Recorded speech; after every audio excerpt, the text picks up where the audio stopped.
third reading. Thank you, Mr. Chair. It's with great pleasure again that I rise to speak to the Carter Observatory Repeal Bill. It is, as we've said before, a bill that has meandered its way through our Parliament for a number of years, and we hope tonight to perhaps put it to bed, so to speak, and so that we can all move on.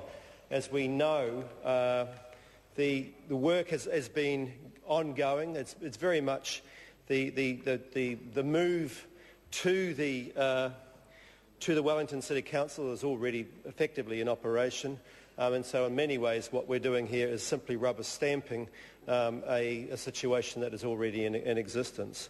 The move, as we've canvassed many times before, is a sensible one. The idea of a national observatory today, in today's world, as set up under the 1938 Carter Observatory Act, is pretty much a thing of the past. We've moved most of the functions of what we might call a national observatory now to the St John's Observatory down in Canterbury. I know that in the University of Canterbury they are very keen and willing and eager to allow other universities, other academic institutions to be able to use that facility, and that's very welcome. What that means is that the Carter Observatory now has a function more as a tourist and visitor focus rather than as something in terms of a purely highly scientific type of a role.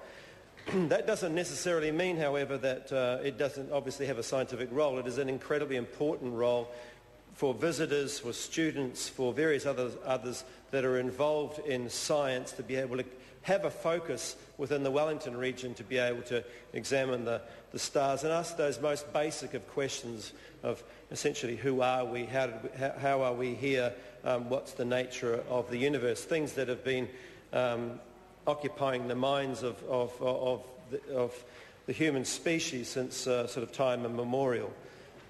The Carter Observatory, the transference to the Carter Observatory happened as the result of both sides of the House and with the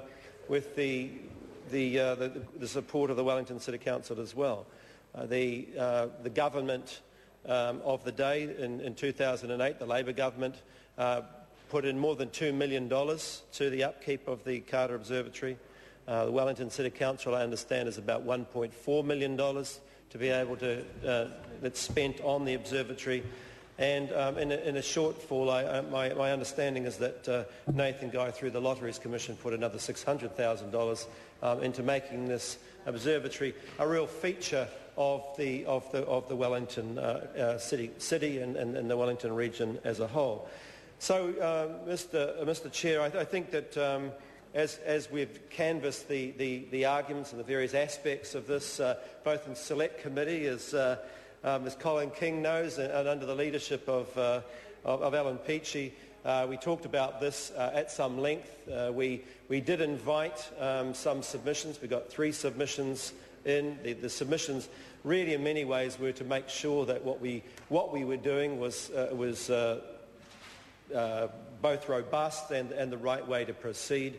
I don't think we have any qualms that that's not the case. We are moving in the right direction on this, and certainly those submissions, as I recall, backed our move and our recommendations to go forward. So, Mr. Chair, it has been a bit of a long journey for this bill. I'm pleased that it's got to the stage that we might be able to see it properly to bed tonight and get it through the third reading, have it all finished. I think that Dr. Bessel's original recommendations, as he set out in pushing this forward, were basically the right ones, although I think he was actually asking to modify the idea of a national observatory. I think we have moved a bit beyond that and felt that a national observatory in the form of the Carter Observatory wasn't the right necessary way to go. His feeling... Mr Speaker. Kelvin Davis. Thank you, Mr Chair. Labor is supporting this bill regarding the Carter Observatory.